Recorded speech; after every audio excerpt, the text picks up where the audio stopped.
ჩვენ დავბრუნდით ეთერში და ჩვენი სტუმარია ბატონი მამუკა არაშიძე, გამშვიდობისა მამუკა. მადლობთ რომ ხართ ჩვენთან. ხა ესეთი თემებია, რომ მე თვითონ მაინტერესებდა თქვენი მოსმენა, კავკასიის თემები და გადაიტვირთა კავკასიან პოლიტიკური რაღაც მოქმედებებით. რა თქმა უნდა, ამით დავიწყებთ საუბარს. ტრამპი, ფაშანიანი, ალიევი, შემდეგ ირანის პრეზიდენტის სტუმრობა ერევანში ფაშანიანთან, ეს ზანგეზურის ვარიანტი გისმენთ, რა არის, რა ხდება?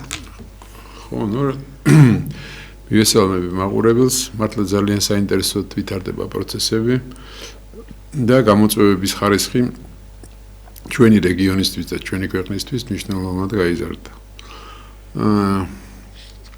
საქმე ის არის, რომ ის როგორ შეიცვალა კონიუნქტურა ადგილობრივი და ორიენტაციები როგორ გადაალაგდა, კიდევ ერთხელ მოწმობს, რამდენად აქტიურად მუშაობენ წლების განმავლობაში მსხვილი მოთამაშეები, როგორც რეგიონალური, ისე მსოფლიოს მსხვილი მოთამაშეები და როგორც სარგებლობენ აი მსოფლიო წესრიგის მოშლით, რომელიც დღეს მსოფლიოში, დღეს არის მსოფლიო პოლიტიკაში და როგორც ცდილობენ სიტუაციას ასთავისად გადაალაგონ, გადმოალაგონ. ესე იგი, წლების განმავლობაში ჩვენ მიჩვეული ვიყავით, რომ აზერბაიჯანი მკვეთრად ორიენტირებული იყო, თქვათ, თურქეთზე, სომხეთი რუსეთზე და საქართველო იყო პორტპოსტი დასავლეთისა რეგიონში. დღეს სხვა ვითარებაა. მე ვერ ვიტყოდი, რომ რომელიმე ისე შეიცვალა, რა ზედაპირზე დევს. მაგალითად, ახლა ჩანს, რომ აზერბაიჯანი ისევ თურქეთის მოკავშირე არ არის, თლათ ესე საქმე. ანდა მყარი მოკავშირეა სომხეთი დასავლეთის. არც ესე არ არის საქმე და საქართველოს ოპოზიცია უგიჟინებს საქართველოს ხელისუფლებას, კიდევ თუ არა პრორუსული პოლიტიკის გამტარებელი. არც ესე არ არის ინდონეზიაში საქმე. შემიძლია უბრალოდ შევაფასო, რომ მაგალითად დღეს აზერბაიჯანში თურქეთზე არანაკლები გავლენა არის ისრაელისა. ძალიან სერიოზული გავლენა, ძალიან. იმდენად სერიოზული, რომ ირანის ხელისუფლება დარწმუნებულია, რომ სპეცნაზის ზოგიერთი ჯგუფი, რომელმაც ირანის ტერიტორიაზე შეაღწია ისრაელის დივერსანტების ჯგუფი, აზერბაიჯანის ტერიტორიიდან შევიდა. გარდა ამისა, ჩვენ ვიცით, რომ არსებობს აეროპორტი პაპასნაია, ესეთი ყოფილი რუსული სამხედრო აეროპორტი, რომელიც პრაქტიკულად ისრაელი იყენებს. და ასე რომ რამდენად სწორია ეს ვერსია, იქიდან შევიდა თუ არა ირანის ტერიტორიაზე, მე ვერ გეტყვით, მაგრამ ირანის ხელისუფლება ასეთ ტიპის განცხადებებს, ექსპერტები განსაკუთრებით ასეთ ტიპის განცხადებებს აკეთებენ. გარდა ამისა, უნდა ითქვას, რომ ეხლა ჩემთვის რაც ცნობილია ის, რომ როგორც ყოველთვის, სადაც აღმოსავლეთში თუ აღმოსავლეთში პრობლემები ჩდება, ან პოლიტიკური კვანძი იკვრება, იქ ბრიტანეთი აუცილებლად უნდა იყოს და ესე არის ზუსტად აზერბაიჯანის შემთხვევაში ბრიტანეთის აქტიურობა საკმაოდ მაღალია. ბრიტანეთი საერთოდ ძალიან აქტიურია კავკასიაში. ეხლა ის სომხეთთან დაკავშირებით, იქ ზუსტად ეხლა საფრანგეთის ცდილობს, რომ სომხეთს თავის კალთა გადააფაროს და იყოს მის მასზე მემაგრებული. ეს თლათ არ გამოსდის, იმიტომ რომ მაინც ამერიკის შეერთებული შტატები თავის თამაშს თამაშობენ და ასე შემდეგ. ეხლა რუსეთთან დაკავშირებით საქართველოს პოზიცია რომ ისეთი არის, როგორც ოპოზიცია, საქართველოს ხელისუფლების ოპოზიცია, როგორც ლაპარაკობს რადიკალური ოპოზიცია, ეს ისედაც ნათელია, ჩანს კიდევაც. როცა ჭირდება რუსეთს აი ამ ნაღმებით დატვირთული, ასაფეთქებელი ნივთიერებით დატვირთული მანქანის ამბისა არ იყოს, როცა ჭირდება რუსეთს, იქცევა ისე, როგორც ჭირდება. მოკლედ, ჭრელი მდგომარეობა, აი ზუსტად იმიტომ, რომ არის არაპროგნოზირებადი მდგომარეობა, ამიტომაც არის ხიფათის ხარისხი მაღალი. თან გავითვალისწინოთ ის ფაქტორი, რომ ეს ზოგიერთი რეგიონალური მოთამაშე თავისი პოლიტიკის გატარებას აქტიურად ცდილობს, ეს პირველ რიგში თურქეთს და ირანს ეხება. აი მაგალითად გუშინ სპეცოპერაცია ჩატარდა დაღესტანში, სადაც დააპატიმრეს 7 ადამიანი, 3 ქალაქში ჩატარდა ეს სპეცოპერაცია და როგორც რუსული მედიის, ესე ვთქვათ, ინსაიდერული მედია ავრცელებს ინფორმაციას, ეს იყო ირანის დაზვერვის ასე ვთქვათ სეგმენტი. განსაკუთრებით ხაზი ესმება იმ გარემოებას, რომ აღმოაჩინეს ძალიან ძლიერი ტექნიკური საშუალებები, რაც მოულოდნელი იყო აბსოლუტურად დაზვერვა არსებობს. ერთი ვარიანტი, თქვათ, ერთი სახეობის, მეორე სახეობის. აი აქ იყო ზუსტად ელექტრონული დაზვერვის გარკვეული სეგმენტი იყო შექმნილი. და ნუ აი ესეთი ბრძოლა მიდის, მოკლედ გავლენებისთვის და ზოგი გავლენების დაბრუნებაზე იბრძვის როგორც რუსეთი, ზოგი ახალი გავლენების სისტემების შექმნაზე იბრძვის. მე მაქვს ესეთი ეჭვი, რომ ჩვენ ეჭვი კი არა, ასე ვთქვათ, ესე ვხედავ, რომ ჩვენ ვერ ავყევით ჯერჯერობით იმ რიტმს, რომელიც მსხვილმა მოთამაშეებმა საქართველოში შექმნეს. რო გითხრათ, რომ ეხლა ოფიციალური ბაქოდე, თუნდაც აი ამ გამოწვევას, რომელიც ზანგეზურის დერეფანთან დაკავშირებით გაჩნდა. ის რომ ზანგეზურის დერეფანი ხელშეუშლის საქართველოს გამოვალ ტრანზიტულ მარშრუტებს, ეს ასე არ არის, იმიტომ რომ უნდა იცოდე ზანგეზურის დერეფანი რა არის. და ანუ არანაირ დისკომფორტს არ შეუქმნა. არა, დისკომფორტია, გარკვეული კონკურენცია იქნება, მაგრამ ჯერთ ის კონკურენცია ხვალინდელი და არ არის ზეგინდელი დღე არის, იმიტომ რომ ეს დეკლარაციას, რომელიც დოკუმენტს, რომელსაც ხელი მოაწერეს, დეკლარაცია. ჯერჯერობით დეკლარაცია. ამან უნდა მიიღოს მოგესალმება დოკუმენტის ხელშეკრულების ფორმა. და ეს როგორ იქნება, კაცმა არ იცის და მე ძალიან საინტერესო კითხვა მაქვს, რომელზედაც პასუხი ესეთი კვალიფიციური არ მომისმენია. აი სადაც გადის ის დიტონეს დერეფანი, ეს არის ირანთან სომხეთის საზღვარი. საზღვარს ვინ აკონტროლებს? ძალიან მნიშვნელოვანია, იმიტომ რომ ბოლო მომენტამდე რუსი მესაზღვრეები იდგენ. და ეხლა არის საუბარი, რომ ამერიკელი მესაზღვრე არა, ამერიკელი მესაზღვრეები არა რაღაც. არა, ის დერეფანზეა ლაპარაკი, დერეფნის კონტროლზეა ლაპარაკი, ის სხვა არის. თან ის არის კერძო კომპანიის მიერ, თქვათ კერძო კომპანიამ შემოიყვანა კერძო შეერაღებული ფორმირება იმისთვის, რომ ეს დერეფანი გააკონტროლოს, მაგრამ ამ დერეფნიდან დაახლოებით 3 კილომეტრში არის უკვე საზღვარი ირანთან. აი იმას ვინ აკონტროლებს? იქ იდგა რუსი მესაზღვრეები იდგნენ ბოლო დრომდე. ეხლა ამ წუთში როგორ ვითარება, აი ამ დღევანდელ დღეს არ ვიცი, მაგრამ ერთი კარგული დროის განმავლობაში იქ ესე იყო. ესე გამოდის სენდვიჩი, იქ სომხეთია, სომხეთის სამხედრო კონტინგენტი აქ. თქვათ შუაში ვინ იქნება, კაცმა არ იცის და აქეთ რუსები და მოკლედ ესეთი საინტერესო ვითარება ამ თვალსაზრისით. და ჩვენ არაფერი მოგვივა, ჩვენ საქმე იმაშია, რომ ჩვენთან მიმდინარე პროცესები ქვეყანაში, როგორც შიგნით ისე ქვეყნის გარშემო, კიდევ ერთხელ ვიმეორებ, ჩემთვის მაგალითად საკმაოდ შემაშფოთებელია. მე ვთვლი, რომ ყველაზე მძიმე რაც არის დღეს ჩვენს ქვეყანაში, ეს არის საზოგადოების მდგომარეობა. რომელიც უკიდურესად დაძაბულია საზოგადოების სხვადასხვა ჯგუფებს შორის და რომ მე არაერთხელ მithkomda და კიდევ ერთხელ ვიმეორებ, რომ ის ზიზღის ის დონე, რომელიც ქვეყანაშია, პრაქტიკულად გამორიცხავს სიტყვა გამორიცხავს ამ სახელმწიფო მშენებლობის პროცესის გააქტიურებას ან გაგრძელებას, იმიტომ რომ არ შეიძლება სახელმწიფოში ესეთი მდგომარეობა იყოს, ადამიანები ჯგუფები ერთმანეთთან დაპირისპირებული იყვნენ სასიკვდილოდ დაპირისპირებული და კიდევ არსებობს მესამე ჯგუფი ადამიანებისა, რომელიც აბსოლუტურად ნიჰილისტურად არის განწყობილი მთელი პროცესებთან, რაც ქვეყანაში მიმდინარეობს. არსებობს კიდევ ჯგუფი ადამიანებისა, რომლებიც საერთოდ ყველას უპირისპირდებიან, მაგალითად კი არის ასეთი ჯგუფები, რასაკვირველია, მაგრამ მეც ვეკუთვნი იმათ, იმიტომ რომ ჩემთვის ის ხო მიუღებელია, მაგრამ ბევრი რამ მიუღებელია ოცნების და სერიოზული პრეტენზიები. აი თქვენი პოზიცია და თქვენაერების პოზიცია არ არის გადამწყვეტი. ესე იგი არ შექმნის საერთო ფონს. და იმათი პოზიცია, ვინც განსაკუთრებით აგრესიულია ერთმანეთის მიმართ, ქმნის ფონს. ხოშორის უნდა ითქვას ეს ფსიქოლოგიური ფონი, რომელიც ქვეყანაში არსებობს ასეთი ტიპის, რომ განსაკუთრებული აგრესიulis მოქმედებს. ქვეყნის მშენებლობაზე, საზოგადოების არსებობაზე და სხვა ფაქტორებზეც. და პლუს აი ნიჰილიზმი, რომელიც არსებობს ქვეყანაში, ახლა ესეც ახალი არაფერი მithქვამს, ხო? მოკლედ, აი ეს არის ძალიან რთული ვითარება, რაც ამ თვალსაზრისით არის და გარდა ამისა,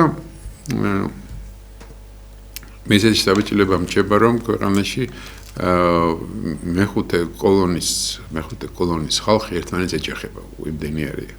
სხვადასხვა აი ამ მსხვილი მოთამაშეებისთვის, საშუალო მოთამაშეების წარმომადგენელთა ესე ვთქვათ, მთელი სპექტრია, ესეთი გაგიხარდება, რომ შეხედო იმდენი არის.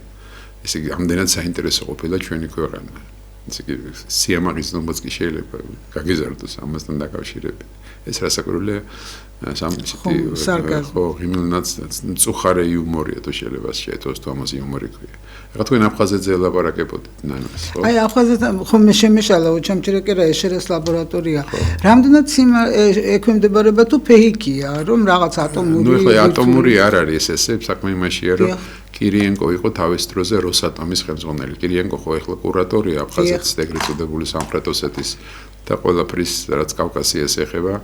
კირიენკო არის სოხუმელი კაცი, ძალიან კარგად მახსოვს ახალგაზრდა კირიენკო სოხუმის ფუნიკულიორის რესტორანში სოხუმელებს გაახსენდებოდა ეს ეპიზოდი, ვასო მესხი, ტარიელ ჭანტურიას ჩვენი საზოგადოებრივი პიროვნების ძახალი იმ პერიოდში და კირიენკო როგორ ვასო მესხის მარჯვენა ხელი იყო პრაქტიკულად. ხო და აი მოკლედ ეს ჩვენი კირიენკო გახდა კურატორი, გახსოვთ პრემიერიც იყო რუსეთისა და მე სხვა თანამდებობაზე მუშაობდა და ერთ-ერთი მისი თანამდებობა იყო როსატომის ხელმძღვანელი. ხო და აი კირიენკომ რატომღაც გადაწყვიტა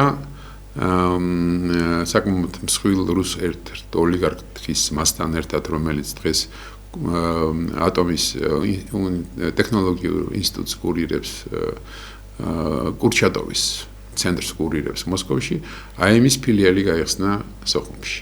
სხვა შორის უნდა ითქვას, რომ სოხუმში 55 წლამდე არსებობდა, მეც არსებობდა ალბათ, მაგრამ მე ვიცი 55 წლამდე 1900 არსებობდა ტექნოლოგიური ინსტიტუტი, რომელიც შეიქმნა ბერიას, ესე ვთქვათ, კურატორობის ქვეშ და სადაც მუშაობდნენ გერმანელი მეცნიერები, რომლებიც საბჭოთა ატომურ ბომბზე მუშაობდნენ, გახსოვთ ალბათ ტყვე მეცნიერები კი. და ერთი ცენტრი სეგმენტი იყო ამ ტექნოლოგიური ინსტიტუტის აგუძერაში, მეორე იყო სინოპში. და ამ ტექნოლოგიური ინსტიტუტის აღდგენა მოხდა. ეხლა ეს ცნობიერებაში ჩარჩენილია იქაური საზოგადოების ასეთი ინსტიტუტი არსებობდა და ეხლა მოხდა აღდგენა. აი რაში ჭირდებათ? დებულებაში უწერიათ, რომ აფხაზურ მეცნიერებას უნდა მიხედონ და ეხმარონ სოფლის მეურნეობას, ისტორიას და ასე შემდეგ. რა კავშირშია ეხლა ეს ერთმანეთთან?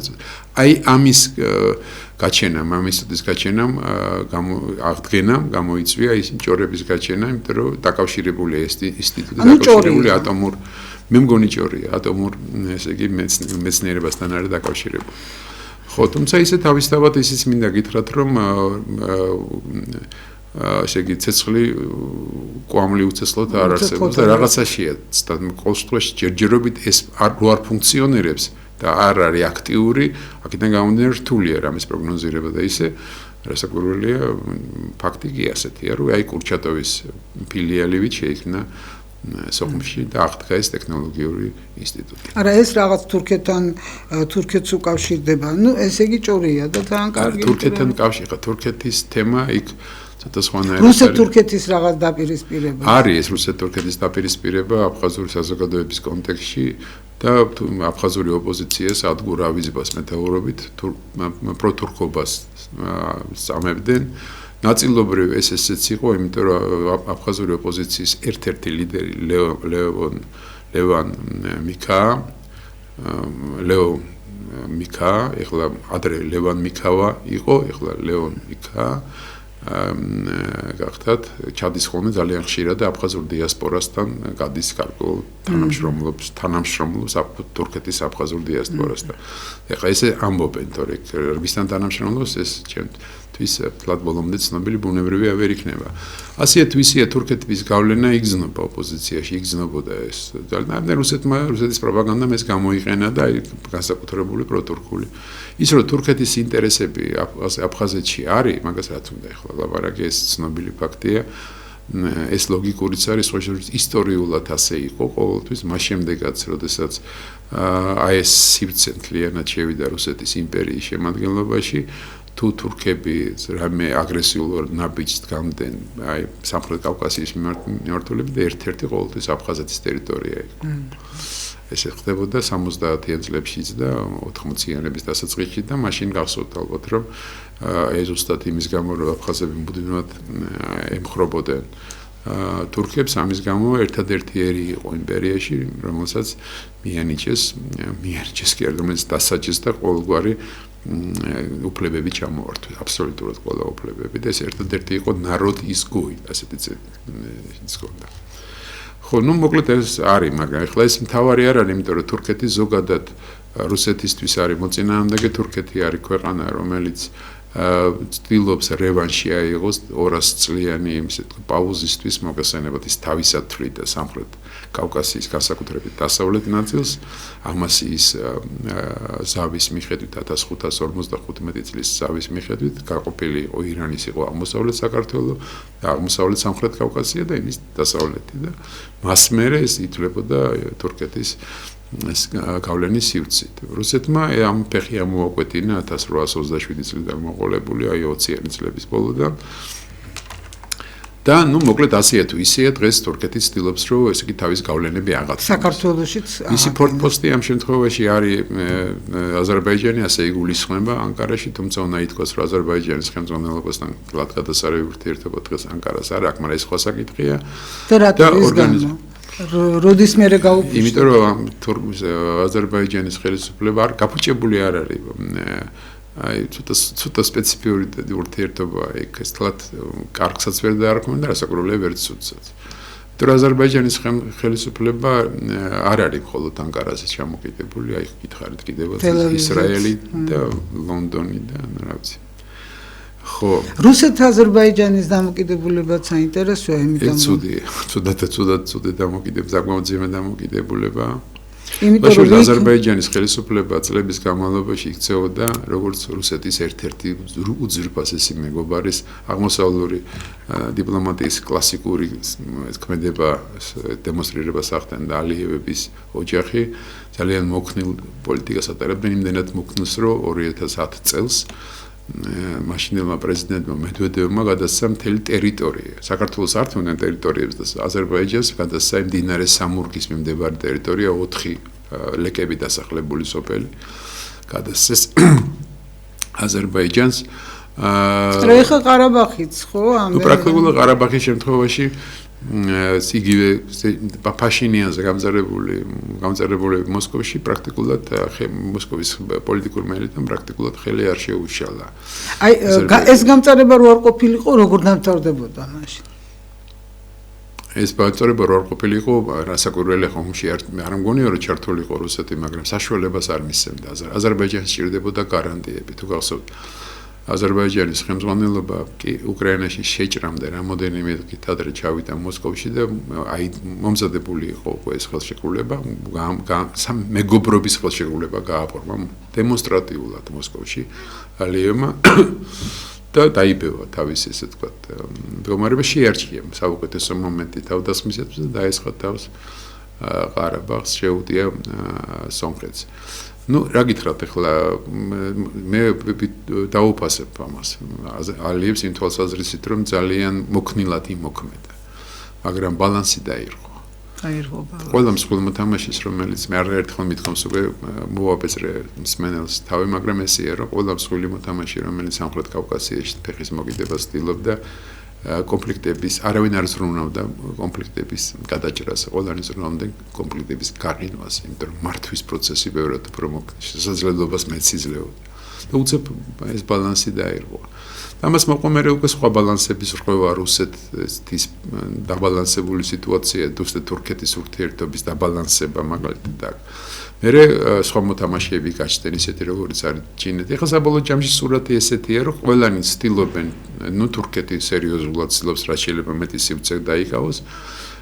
რუსეთი ცდილობს დაბრუნდეს უკან. და ნუ პრინციპში ირანი ცდილობს რასაკურველია თავისი გავლენები შიიტურ მოსახლეობაში გააძლიეროს. აი ესეთი პროცესია, პლუს ამას ემატება არაბები, პლუს ამას ემატება ჩინეთი, ახალი მოთამაშე დაემატა და მოკლედ ეს პატარა სამხრეთ კავკასიაში რა ამბავია ხვდებით, ესე იგი არა. და სხვადასხვა რელიგიური ჯგუფებიც, სხვადასხვა ფორმის რელიგიური ჯგუფები ხა. აი რო დავაკვირდე მაგალითად საქართველოს ტერიტორიაზე ამ რელიგიური ჯგუფების სხვადასხვა ტიპის ორგანიზაციების მოქმედებას, ну არ ვიცი რა გითხრათ, იმიტომ რომ აი ჩვენ ახლა გააფთრებული ბრძოლა ამ დასავლეთის მიერ კონტროლირებადი ორგანიზაციების მუშაობასთან დაკავშირებით. და ისინი უბრალოდ როგორც ჩანს უფრო როგორც ჩანს კი არა ასე იყო, ბევრად უფრო ჩანდნენ. ეს რელიგიური ორგანიზაციები, რომელსაც სინამდვილეში რელიგიური პოლიტიკური დატვირთვა, ისინი ნაკლებად ჩანდნენ, ისე აგრძელებენ მუშაობას. არა და ეს ძალიან ცუდია საქართველოს. ხო, ამას ვამბობ ზუსტად. ეს სურათი ისეთი სპექტრია წარმოდგენილი, რომ მოკლედ ეხლა მე ვერ გეტყვით, რომ არ გეტყვით და არც ვიტყვი ამას, ესე არ არის, რომ უკონტროლო აბსოლუტურად და როდესაც რაც უნდა იმას აკეთებს, მაგრამ ბრძოლა სერიოზული მიმდინარეობს. და მე ვიტყოდი მარტო ბრძოლა არ არის საკმარისი, ანუ სამსახურები, შესაბამისი სტრუქტურები თავის საქმეს აკეთებენ. მაგრამ საჭიროა სახელმწიფო უფრო სხვა ტიპის შარევა. მე ვიტყოდი იდეოლოგიური თვალსაზრისითაც, ინდივიდუალური ჩართულობითაც, ეს ინსტიტუციური ჩართულობით, მე როგორც იმისი რა ქვია, საგანმანათლებლო სისტემაში, ისე საკადრო სისტემაში.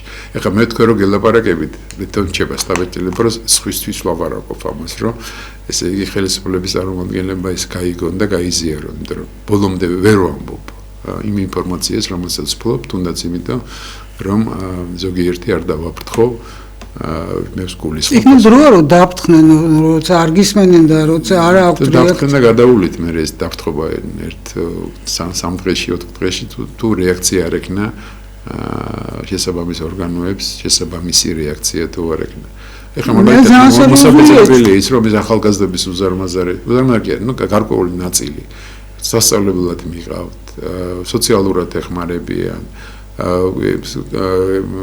ეკონომიკურ საფუძველს უქმნიან. უროცხავენ ტვინის თავის სასარგებლოდ. ამას ყველაფერს მოყვება ეს. რა თქმა უნდა. ტვინის გამორეცხვა და მე კიდე ერთხელ გავიმეორებ ფრაზას, რომელთაც თავი მოაბეზრე ასევე ალბათ მსმენელს, ეს არის ის, რომ კავკასიური ისლამი და მათ შორის საქართველოში არსებული სუნიტური ისლამი ეს არის უნიკალური ისლამი. ისლამი, რომელსაც ჭირდება დაცვა და დახმარება და წელში გამარტო, იმიტომ რომ ეს არის ბუნებრივი ბარიერი აი ამ პოლიტიკური ისლამის წინააღმდეგ. ჩვენი შეარსებული ისლამი აჭარისმთიანეთში ეს არის ისეთი მიმართულება, ერთი სუნიტური ისლამია მაგალითად, მაგრამ სუნიტური ისლამის ერთ-ერთი განშტოების სუფიური ისლამის ეს ნაირსახეობა სუფიური ისლამი, ეს არის ფილოსოფიური ისლამი, სადაც ადამიანის საშუალებები ბევრად უფრო მეტია ღმერთთან, უფალთან, ამ შემთხვევაში ალლაჰთან ურთიერთობის ინდივიდუალური ასე ვთქვათ, ინდივიდუალური წესი ბევრად უფრო ხელშეწყობილია. და სხვა პლუსებიც აქვს სუფიზმს, რასაკვირველია. ისე იმ ტიპის სუფიზმს, რომელიც კავკასიაში, იგივე ჩრდილოეთ კავკასიაში სხვადასხვა. ხო და აი ამას დახმარება არა აგრესიულია. არა აგრესიულია, რასაკვირველია და გარდა მაგისა ეს ჩვენებური აი სუნიტური ისლამი დაფუძნებულია და თავარი არის ძალიან მნიშვნელოვანი მისთვის ადათი. ტრადიციაზე ორიენტირებული, ტრადიციული ურთიერთობის წესია დაფუძნებული. და ამას ძალიან დიდი მნიშვნელობა აქვს. და იყოს ესეთი რელიგიური მოღვაწეები, მათ შორის მათ სახელები არის, მე ვთვლი, რომ ის ძალიან დასაფასებელია, რომლებიც ქართული ორიენტაციის იყვნენ, თავით ფეხებამდე და რომლებიც რომელსაც უდიდესი კვალი დატოვეს საქართველოს ქართული იდეის ერთიანობის, ქართული იდეის რეალიზაციის საქმეში. მე თუნდაც იგივე სელიმ ხიმიშიაშვილის სახელი რა დღის მარცხებიც იყვნენ და ისე რელიგიური მოღვაწე როგორც იყო, მაგალითად ისკანდერ თავარდქელაძე მე ვთვლი, რომ ეს უნიკალური მოვლენა იყო ქართული ისლამის ისტორიაში. მოკლედ ასეა თუ ისე ახლა ამაზე არ გვინდა ბევრი ლაპარაკი, თავარი ის არის, რომ ამას ეს მისახედია. ეს სახელმწიფოს გასაკეთებელია, ამას ვერ გააკეთებენ შესაბამის სტრუქტურა. და სახელმწიფოს რეაქცია ნული. მე დელიკატურად ვუდგები თემას და რასაც ვამბობ, მხოლოდ იმას ვამბობ, იმიტომ რომ მე ვხედავ, რომ იქნება ორგანიზაციები, მიდის მუშაობა, ხედავ, რომ იჩაგრებიან ქართულ იდეაზე ორიენტირებული რელიგიური მოღვაწეები, ისლამის რელიგიური მოღვაწეები და აქედან გამომდინარე დაბნეული ადამიანები ხშირად ორიენტირს ვერ პოულობენ და ვერ ახერხებენ სწორედ აღიქვან მიმდინარე პროცესებით. სხვაშორის უნდა ითქვას, რომ ესეთ ბრძოლა მიმდინარეობს არა მხოლოდ აჭარის ტერიტორიაზე, რადგან აჭარა ვახსენე. არამედ ეკომიგრანტებით დასახლებულ ყველა სოფელში, მთელი საქართველოს ტერიტორიაზე. ასევე მიმდინარეობს შიიტური მოსახლეობის შიგნით ირანი უფრო აქტიურია. აი ეს არის ახლა, პრაქტიკულად გამოდის, რომ ხშირ შემთხვევაში ჩვენ კარგავთ ჩვენი მოსახლეობის ესე პოტენციურად პატრიოტულად განწყობილი მოსახლეობის. აი, მაგალითად ის რომ ქალაქის ცენტრში აშენდეს მეჩეთი, ასეთი მოთხოვნები აქვთ იმ? არა, იცი როგორ არის, არა, ეხლა ესეთი მოთხოვნებზე არ არის ლაპარაკი. არავის არ ჭირდება ქალაქის ცენტრში მეჩეთს გარდა გარკვეული ჯგუფისა, ბაგრატიონის ქუჩაზე თქვა იმაში. თუ არ მეშლება, თუ გენერალი აბაშიძის ეხლა არ მაქვს ეს. ბათუმში. ბათუმში. თავარი რა არის, იცით რომ ვინ იქნება მეჩეთში სიტყვის მთქმელი, მქადაგებელი, ამასა თავარი მიშლა. რამდენად არის ტრადიციულ ისლამზე ორიენტირებული და რამდენად არის ქართულ ტრადიციებზე. ხო, ქართულ ტრადიციებზე ორიენტირებული და რამდენად არის სხვისი დაქვემდებარებაში. ამას არ უნდა იყოს ორგანიზებული თურქეთიდან მაგალითად, ხო? მეჩეთში არ არის საქმე. ეხლა როგორ გითხრათ, არაერთი ეკლესია ვიცი, რომელსაც აბსოლუტურად უგვანო ხელმძღვანელი ყავს და შეუთავსებელია მისი მუშაობა, სადაც იქ არის, მისი არსებობა საერთოდ. ხო და მოკლედ მეჩეთში არ არის საქმე. თავარი არის ვინ არის მქადაგებელი, იმიტომ რომ ისკანდერ თავართქილაძე რო გააცოცხლა ფელს და აღნა მეჩეთი კი არა, რა ვიცი რა. ყველაფერი შეიძლება დავუთ, იმიტომ რომ იმდენად ქართველი იყო სულით ხორცამდე და იმდენად ქართულ იდეის მედროშე იყო შეიძლება ითქვას. უდიდესი პიროვნება იყოს მართლა და ლეგენდარული პიროვნება. სხვა შორის უნდა ითქვას ერთი რამ, რომ აი ისტორიული მაგალითი, ისტორიული რეალური დღევანდელი მაგალითი არსებობს. ერთადერთი პლუსი რაც გააკეთა აიმა რა ქვია იმ კაცს ჩეჩნეთის ხელმძღვანელს კადიროვმა ერთადერთი რაც გააკეთა ეს არის რომ მოსულ აი ამ ვაჰაბიტურ სალაფიტურ ისლამთან და საერთოდ აი პოლიტიკურ ისლამთან საწინააღმდეგოდ ბრძოლისთვის შექმნა ისეთი პიროვნების კულტი ანალოგია როგორც იყო ისკანდერ თავართქილაძე ისეთი იყო ჩეჩნეთის ისტორიაში კუნტა ჰაჯი კიშიევი ეს იყო თანამებრძოლი შამილისა შამილი მოგესალმებით კალუგაში თქვა ჩავარდნილი შამილი კალუგაში იყო გაჭიმული იმაში რა ქვია აპარტამენტებში და კუნტა ჰაჯი გააქრეს ციმბირში იმიტომ რომ იდეოლოგია იყო კუნტა ჰაჯი მაგრამ იყო კლასიკური წარმომადგენელი აი ამ კავკასიური ისლამისა დავარქვათ ამას პირა არა ეს ცნება არ არსებობს მაგრამ მე ვხმარობ ამ ტერმინს კავკასიური ისლამის უფრო გასაგებია ხო და აი კუნტა ჰაჯისგან შექმნეს ესე თქვათ კულტი არც ეს არ არის ისლამში არ მიესალმება მაგრამ კავკასიური ისლამში ესე შეიძლება დაშვებული იყოს და დღეს აი ამ ესე კი აი ამ იდეოლოგიური ნარატივის შექმნით პრაქტიკულად ციტადელი შექმნეს აი ამ მოსული ისლამის წინააღმდეგ აი კადიროველები ანუ მისთვისაც პრობლემაა პოლიტიკური ისლამი ეხლა უკვე აღარ არის პრობლემა თითქმის აღარ არის ჩეჩნეთის ტერიტორიაზე მაინც არიან ვაჰაბიტები მაგრამ ჩეჩნეთის ტერიტორიაზე ან ფარულებიან იატაკოშეთში არიან იმდენად ცოტანი არიან არჩანა მეზობელი დაღესტნისგან განსხვავებით, სადაც ანდათუნაც ინგუშეთში. საკმაოდ სერიოზული პრობლემაა ეს ჩრდილოეთ კავკასიისთვის. მოკლედ ასეა თუ ისეა, სადაც დიდი ფულია, იქ რელიგიურ ნიუანსებს ხშირ შემთხვევაში ყურადღებას არ აქცევენ, ისე გადადიან ბანაკიდან ბანაკში. მოკლედ რა ვიცი ხო ძალიან ისეთი ის გამომივიდა. და საინტერესოა. პერს ბოლომდე ვერ ვამბობ, მაგრამ მე ვთვლი რომ სახელმწიფო ბევრად უფრო აქტიური უნდა იყოს თუნდაც იმისთვის რომ ახალგაზრდა თაობა ერთი არ გაიზარდოს სამშობლოს ასე ვთქვათ ქვეყნის სიყვარულის მიღმა და არ გახდეს სხვისი იარაღი საქართველოს სამშობლოს წინააღმდეგ ეს ძალიან მნიშვნელოვანია აი მე მაინტერესებს შენი აზრი მამუკა თურქმენსხებთან დაკავშირებით ერდოღანმა როს თქვა ხო ერდოგანის ეს განცხადება იყო უფრო დეკლარაციის განცხადება ერდოგანის პროგრამა ესეთია რომ ის სამხრეთ კავკასიაში გავლენები ესეთია აქ გასაკვირდა შემოსახებით ანზე არაფერი არ არის ერთ ქვეყანას უნდა რომ მეორე ქვეყნის ტერიტორიაზე გავლენები ქონდეს დასაკვირველი არ არის, მაგრამ შემოსახები არის, იმიტომ რომ არა, შემოსახები ნამდვილად არ არის, დასაფიქრებელია ცივი გონებით არის. შესაბამისი ნაბიჯების გადადგმა და მოფიქრება საჭირო. ხო და იმიტომ რომ მე ხა ასე თუ ისე ვიცნობ ამ პრობლემას, დიდი ხანი ამ პრობლემასთან მაქვს შეხება, სხვადასხვა ტიპის მეც გეტყვით რომ კრასნოდარის მხარიდან კანადაში გადასახლებული 12000 ეს მესხეთელი თურქი თუ თურქი მესხი როგორც კი ესე დავარქვა პირობითად რასაკვირველია პირადად გავაცილი 99 წელს ხელს უკნევდი მე მაგრამ რაშია საქმე დიფერენციაცია მართლაც ესე არ ყოფილა რომ ყველანი იყვნენ თურქები ან ყველანი სოციალს იქ იყო გამუსულმანებული ქართველებიც ესე რა ქვია იყო არაფაფახი იყო თარაქამაც იყო ქურთიც მე ყველანი ერთ ქვაფში ჩაყარეს და გახდეს ყველა თურქი მესხი ხო სხვა ფილმი რომელიც გადავიღე მესხი ჯავახეთში ამ თემასთან და თურქ მესხებთან დაკავშირებით მაშინ კიდე აი როგორი ხალხი საუბრობდა იცი მყავს გადაღებული ვისაც დამოუკიდებელი საქართველოს რო ახსოვს და ისინი ამბობდნენ აი თარაქამები არ იყვნენ ესეთი მაგალითად აგრესიულები ჩვენს მიმართ როგორც სწორედ გათურქებული ქართველი იყო ასეთი რამე, იმიტომ რომ ის პოლიტიკური მომზადება ხდებოდა შესაბამის ახლა ჩვენ ახალციხეში ძირითადად თარაქამები ყოფილან და აი თარაქამებიც იყვნენ კი გასაგრელი დიპლომატი იყვნენ სულ გასახლებული იყო 20,000 ოჯახი და სხვა შორის უნდა ითქვას საინტერესო ისე რომ ხშირად არ ვახსენებთ ხოლმე ამას მაგრამ 20,000 ოჯახის რაღაც ნაწილი იყო აჭარიდან გასახლებული, მცირე ძალიან დაახლოებით 130 თუ 150 ოჯახი ქობულეთიდანაც, ბათუმიდანაც და სხვა ტყიდანაც. ძირითადად იქიდან, მესხეთიდან. ძირითადად მესხეთი იყო, მაგრამ მე რა მინდა გითხრათ, იცი რომ მე მოხდა ამ ხალხზე მუშაობა სულ იყო საბჭოთა პერიოდში სულ აზერბაიჯანელებად აქციეს. თავის თარაქამიან ქართველები. იმიან. ბევრი იმდენად გადაგვარდა და ხდება ასეკაც.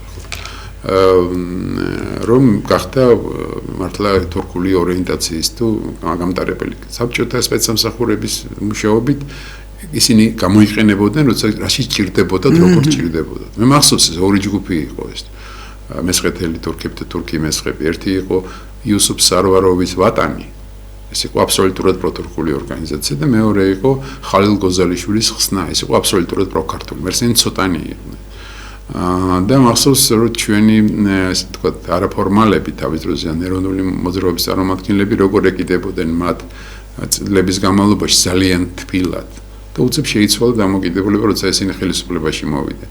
ეხლა არ მინდა ამაზე შორს ავიდე. ასამე მოვიდოდნენ მაშინ ზიანმა მთხოვა რომ გადამეღო ეს ფილმი მესხეთში. კი, ესე იყო და ძალიან მნიშვნელოვანი თემა ეს და რასაკვირველია ხა ბევრი რაღაც ნაწილი ჩამოსახლებულია და ცხოვრობს ამდრედის რაიონში ცხოვრობს, გურიაში ცხოვრობს, თბილისში არის. მაშინ ხაშურის რაიონშიც მაშინ ხაშურიდან გაყარეს ზუსტად. ხო და მიზეზებიც იყო მაშინ. ხო, ნუ ეხლა მაგაზაში შორს მოკლედ ასე ჭრელი სიტუაცია ამ თვალსაზრისით. მაგრამ თავისთავად რასაკვირველია ერთეულების და ცალკეული პიროვნებების მიღებაზე არ არის პრობლემა, მაგრამ მე სხვა რამე მინდა გითხრა, მასიურად ამათი ჩამოსახლება არის, გამორიცხული, იმიტომ რომ სხვა თაობებიც ამოვიდა, რომელიც ადაპტირებული არიან კონკრეტულ საზოგადოებებში. მე მქონდა შეხვედრა შარშანაც აი ამ ახალ ხელმძღვანელთან ამ მოძრაობის პიპინოვია გვარად. რო გითხრათ ეხლა რომ რაღაც განსაკუთრებულად აქტიური იყო იმ თვალსაზრისით გინდათ რომ ჩამოგვასახლე თუ არ იყო ეს საკონტროლო თვითონაც ხედავდა რეალობას. იმიტომ რომ ახალგაზრდობის გადამწყვეტი 95%-ისთვის უკვე ეს თემა დახურულია საქართველოს. მაგრამ 2-3,000 კაცი ყოველთვის მოიძებნება ისეთი რომელიც კონკრეტული ქვეყნის სპეცსამსახურების დავალებით იმოქმედება. ამას გააკეთა. რატო აქ ერდოღანს ასეთი მესხეთის მიმართ ასეთი დამოკიდებული რაღაცა არ არის. აი მესხეთზე უფრო ლაპარაკობს ვიდრე აჭარაზე. მესხეთს ძალიან გულიდან საუბრობს, რატო? ხო, ეხლა რატო არ ლაპარაკობს ამდენ საჭარაზე, ნუ გითხავთ, იმიტომ რომ არაერთხელ ვთქვას ბათუმთან დაკავშირებით. არა, კი, მაგრამ მესხეთზე სხვანაირად და რა კავშირია აქ ეგეთი მესხეთთან? ლექსიიცის მესხეთზე კარგად.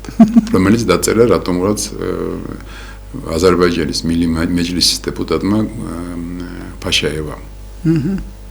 რას გვერდჩოდა მე რა უნდა ხო მე დარწმუნებული კონიუნქტურად დაწერა რომ იცოდა რომ ერდოღანს რაღაც ეს იდეოლოგიური ნარატივი ხო რა აქვს ამ ესეთი დამოკიდებულება რატო განირა ფაშაევა ხო აბა რაში განირა ფაშაევა არაფერი კავშირში არ იყო ახლა მესხეთთან უბრალოდ დაწერა ეს ახალციხის ლექსი და ისიც რემორეული ტირის ხოლმე ისა ამბობს ხოლმე შევწუხდეთ უკვე რა ძალიან ხო ნუ ასე ხო და რასაკვირველია ეს პროპაგანდისტული მომენტი ეს არის თქვათ იმ ხალხის მხარდაჭერის გაძლიერება, რომელიც ცხოვრობს მათ ეს ეგეთ წოდებული თურქი მესხების ერთი ნაწილი საკმაოდ სერიოზული დაახლოებით 40,000 კაცი თორცდები, აი ზუსტად სამხრეთ საქართველოს საზღვროს გასწვრივ ჩაასახლეს თურქებმა ადრე ესო 90-იანი წლების ბოლოს და 2000-იანი დასაწყისში.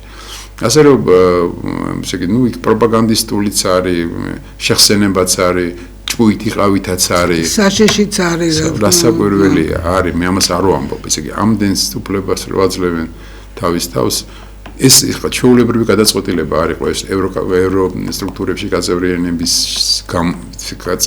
პროცესში მოხდა ჩვენი იძულება პრინციპში მე საქართველოს ხელისუფლებამ გარკვეული ნაბიჯები გადადგა მოიწვია აქ ვისაც სურვილი გაქვს შეავსეთ ანკეტები ასე ვთქვათ ეს ყველაფერი გადაიდგა ის ნაბიჯი რატომ საქართველოს ხელისუფლება აღარ ახსოვს რომ ეს პროცესიც გავლილია რომ აი ამადა ამ რიცხვამდე ყველა შეგიძლია ვთქვათ ვისაც გაქვთ სურვილი ჩამოვზარდეს იყო 2010-იანი წლების რაღაც წინა ხელისუფლების პირობებში იყო და ნუ ეხლა იქ არ მოხდა ეს ამ თვითონ თავისთავად ეს არის უზარმაზარი გამოწვევა ქვეყნისთვის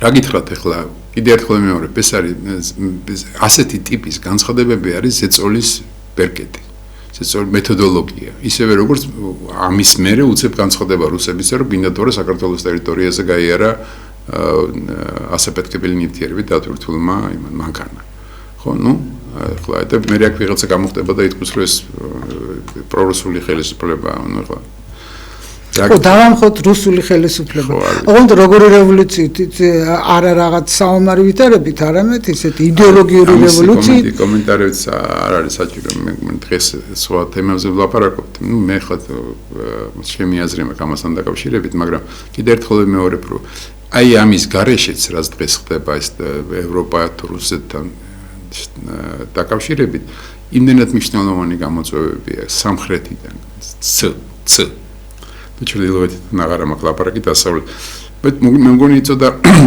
აღმოსავლეთიდან არის ესეთი ნაკლები გამოწვევა ჯერჯერობით მაგაზე გული არ გაი შორს არის დღე როდესაც ეს გამოწვევის ხარისხის გაიზრდება რეგიონია ასეთი მე იცი როგორი საქართველოს ისტორია კარნახობს ეს გამოწვევების ხარისხი და ესე ვთქვათ ზომა ყოველთვის დიდი იყო ჩვენი რეგიონისა და ჩვენი ქვეყნის მიმართ მაგრამ ასე თუ ისე სიტუაციიდან გამოვდიოდით ან ვერ გამოვდიოდით გააჩნია რამდენად კონსოლიდირებული იყო საზოგადოება და ხელისუფლება ეხლა არ არის ხო და როცა არ არის მაშინ არის მძიმე და ნადვილია მაშინ შენ ახსენე რომ რუსეთმა თურქეთს გამოგვლიჯა დასავლეთ საქართველო იქ აღმოსავლეთ საქართველო ხო იცი არ არსებობს ყველაფერი ახალი კარგად დავიწყებული ძველია იგივე არ განმეორდეს რომ რუსეთი ისე აი იძულებით თუ რამე სერიოზული საფრთხე დაგვემუქრება და ეს საფრთხე უკვე ამოქმედდება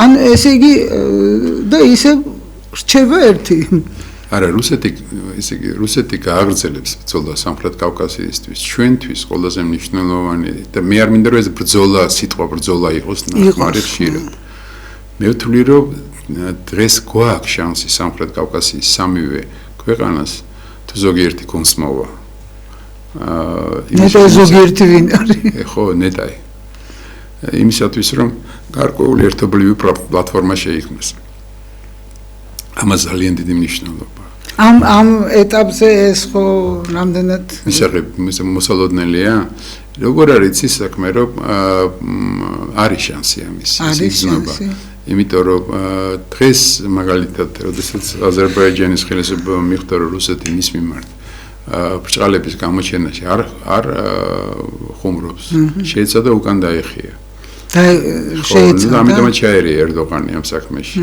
ჩარიეს მაგრამ ნუ რაღაც დოზით ჩაერთო მე ვთვლი რომ ეს პროცესი შესაძლებელია იყოს ინიცირებული მაგრამ ამას სჭირდება ძალიან სერიოზული ადამიანები მოქნილი ყავს ჩვენ ესეთი ადამიანები საქართველოს აქ ყოველთვის ქონდა და აქვს კიდევ უზარმაზარი რესურსი სხვა საკითხია რამდენად არის ეს რესურსი ჩართული სახელმწიფო შენელობის პროცესში მე ვთვლი რომ არ არის ბოლომდე ჩართული ძალიან ცოტა ნაწილია ჩართული ვფიქრობ ამ რესურსის ჩართვა შესაძლებელია და არა მხოლოდ საქართველოში მაცხოვრებელი ადამიანების არამედ დიასპორის იმიტომ რომ დიასპორაში ჩვენ ყავს რამოდენიმე ესეთი სერიოზული ფიგურა რამოდენიმე და არაერთი და რაღაც გავლენით ჯგუფებიც, რომელიც გამოყენება არასწორი სიტყვა, რომელიც ჩართვა ამ პროცესში. ხო, გამოყენება რა. არა მხოლოდ ჩვენი დიასპორის წარმომადგენლები, სხვადასხვა მსხვილი მოთამაშეების წარმომადგენლები, სხვადასხვა ორგანიზაციების და სხვადასხვა ქვეყნების წარმომადგენლებიც შესაძლებელია ამაში ჩართვა.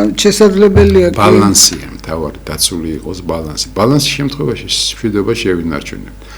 ბალანსის დარღვევის შემთხვევაში ყველას გაუჩნდება თავისი ამბიციები. და ამუშავდება დავით ოღლუს მაგალითად პროექტი, რომელიც გულისხმობს ოსმალეთის იმპერიის გავლენების აღდგენას და იმ გავლენების სფეროში შედის აჭარაც და მესხეთით. ხო და ეს მოწვევის როდესაც ჩვენ ერდოღანზე ვლაპარაკობთ და გავხსენებთ ასევე ხშირად ახსენებს ის მაგალითად სამხრეთ ბულგარეთს, რაღაც ევროპულ ტერიტორიებს. ნუ კვიპროსზე ხო აღარ არის ლაპარაკი და ასე შემდეგ. ეს არის აი ამ დავით ოღლუს იდეოლოგიის ნარატივი, რომელიც მაკაცი იყო თავის დროზე.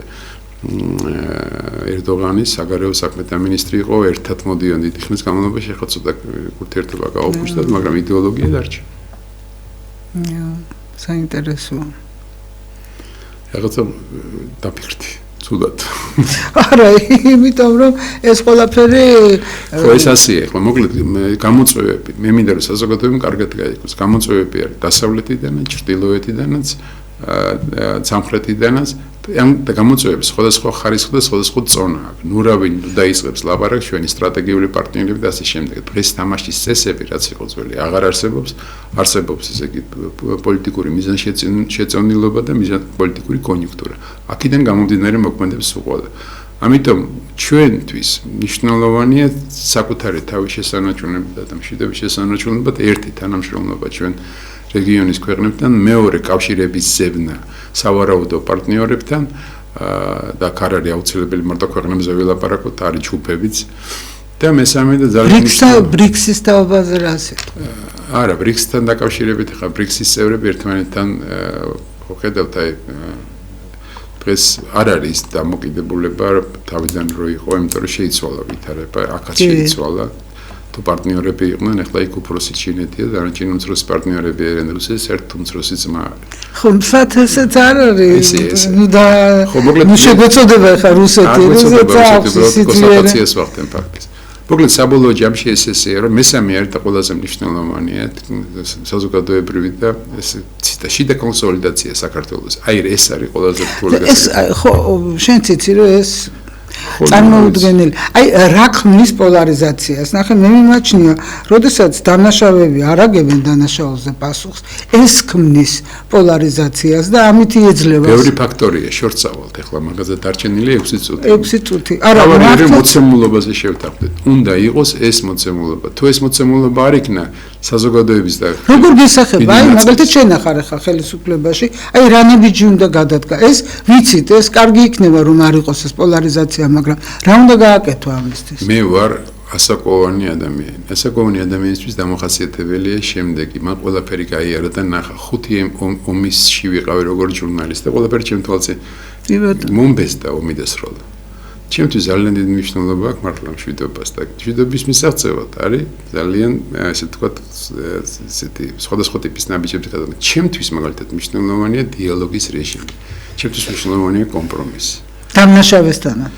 დამნაშავესთანაც კი თუ ქვეყნის ბედი სასწორზე დევს. თუ ვიცი რომ ეს დამნაშავე იმ საქმეში გამომყვება, რასაც ქვია სამშობლოს საქმე. შენ ხო იცი რომ ეს დამნაშავე არ გამოგყვება? აი იცი როგორ არის? მე მაგალითად ჩემი თვალით მოკნა ნახე ესეთი რამ მარტი 93 წლის აჩადარასთან მანდარინის პლანტაციები და პატიმრები, ქართველი პატიმრები რო დამნაშავენი. მათ შორის იყო სერიოზულ დანაშაულზე ხტომი ადამიანები, რომლებიც ციხიდან გამოიყვანეს, რომ მებრძოლათ. რომ მებრძოლათ. ეს და სხვა შორის უნდა გითხრათ, რომ აი პირველი ბრძოლაში თითქმის 1/3 მათი დაიღუპა. ასე რომ მოდი ესე დავტოვოთ ეს კითხვა. ხო, შენ კრიმინალ მეგევნები აი ის რაც ჩვენი გუშინდელი დღე იყო, ის რეჟიმი რაც ჩვენ გვახსოვს, ამის დავიწყება ძალიან. არა, მაგის დავიწყებაზე არ არის, ასო არაფერის დავიწყებაზე.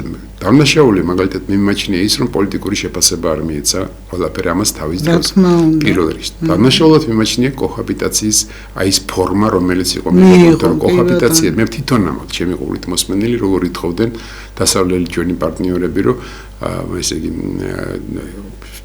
აი კოჰაბიტაციას ითხოვდნენ ხო მაგრამ ასე მიუშვით ყველაფერიო ესე არ ვთქვიათ რა ყველაფერი აპატია და ჩვენ რაღაც იზრაშენ მთავარი იყო შეფასება რეჟიმის პოლიტიკური შეფასება უნდა ყოფილიყო ეს იყო ძალიან მნიშვნელოვანი შესაბამისად დღესაც არ არის გაკეთებული საბოლოო ჯამში ახლა გაკეთებული აი ზოგი იცი როგორ არის აი ფრაგმენტულად არის ეს ყველაფერი რეჟიმი დამნაშავე იყო მაგრამ აი როდესაც ამბობ რეჟიმი დამნაშავე იყო ნანამაც ახსენე ახლა და სამოქალაქო საქმეები ამ დანაშაული ამ რეჟიმის მიერ წართმეული ქონებების დაბრუნებასთან დაკავშირებით აწლეულობით იჭიმება და შედეგი ეს აი ხო გეუბნები გოგი კუპრეიშვილი რომელიც აი გოგი კუპრეიშვილი ბათუმელი გენერალი ვახსოვს ხო მისი ახლა საქმე ზუსტად ვიცი და იმიტომ ჭორის დონეზე არ ვამბობ მეც ვიცი მოკლედ ასე თუ ისე უამრავი სხვა შემილია ჩემი ახლსაახლობლად ჩამოთვალო მოკლედ ასე ეს რასაკვირველია უნდა გაკეთებულიყო მაგრამ შენ დას მოკითხვაზე მაინც იგივეს ვიმეორებ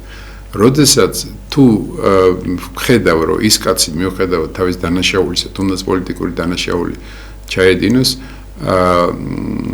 საქმის დაცვის საკითხი როცა დგება და ის მომყვება ამაში მე შემიძლია ბევრი რამ აპატიო და დავივიწყო საშუალოდ უნდა ითქვას რომ როგორ გითხრათ ახლა მე ვიცი არაერთი ისტორიული ფიგურა რომელსაც საშინელი დანაშაული ჩაუდენია თავის ერის წინაშე მაგრამ სამშობლოს დაცვა შესწირა თავით და აქედან გამომდინარე ისტორიაში დარჩა ზუსტად ამითი რომ ვაჟკაცურად დაიღუპა სამშობლოსაც აი რა მაგის პეტრელი სიტყვები გამომივიდა მაგრამ ნუ არა ეგეთი მაგალითებიც არის კი ბატონო მე მაინტერესებს ისევ კავკასიას უბრუნდები დაუშვათ აი ის რომ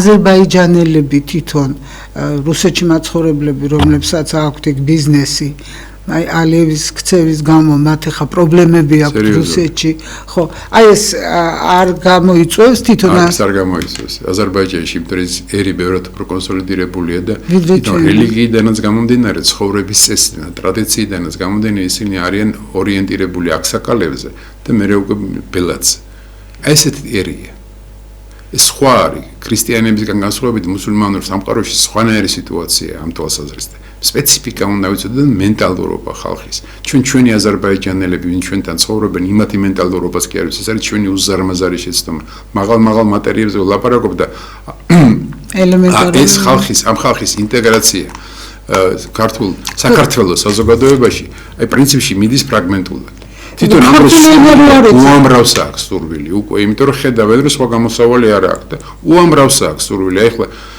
აი თუნდაც ეს სურვილი რო არ ყოფილიყო ძალიან მკვეთრი ვერ მოხდებოდა იმათი დაკავება ფონიჭალაში და მიმდებარე ტერიტორიაზე ნარკობარიგების ვერ ხდებოდა ეს ეხლა უკვე შეიცვალა მდგომარეობა თვითონ ხედავენ რომ როგორც პასუხისმგებელი მოქალაქეები ნაწილობრივ ეს არის დამნაშავეები არიან და ეს მთელი თემაა მოკლედ რა ის რომ დაუშვათ არაქართული მოსახლეობამ ქართული არ იცის ესეც დიდი პრობლემაა მე ვისი ბრალი არაქართული ხელისუფლების ვისი ბრალია ხელისუფლებების რა თქმა უნდა არავითარ შემთხვევაში არ არის მათი ბრალი ეს არის მე არ ვიცოდი და კიდე ერთხელ ვიტყვი მე ერთხელ აზერბაიჯანის ახალგაზრდებთან ძალიან სერიოზულ ახალგაზრდებთან მქონდა შეხვედრა რომელსაც სხვა უცხოეთში აქ განათლება მიღებული და მითხრეს რომ ჩვენ ქართული ენის შესწავლა გვინდა და ფული მოგთხოვესო სახელმწიფო სტრუქტურებმა ანუ მე გავიგეთ ვინ და როგორ მოთხოვა მაგრამ ხო მოთხოვა და ხო არ ისწავლეს ამათ არა ქართული არა ეხლა გავუკეთეთ ონლაინ გაკვეთილები და სწავლობთ ჩვენ ვლაპარაკობთ ისე და ონლაინ გაკვეთილები კი არა სახელმწიფო უნდა იყოს ამით დაინტერესებული მამუკა ძალიან დიდი მადლობა ამ საინტერესო საუბრისთვის მსჯელობისთვის ინფორმაციისთვის ორ კვირაში გელოდებით ისევ. კაი. დიდი მადლობა. ნახვამდის მე მომავალ პარასკევამდე გემშვიდობები.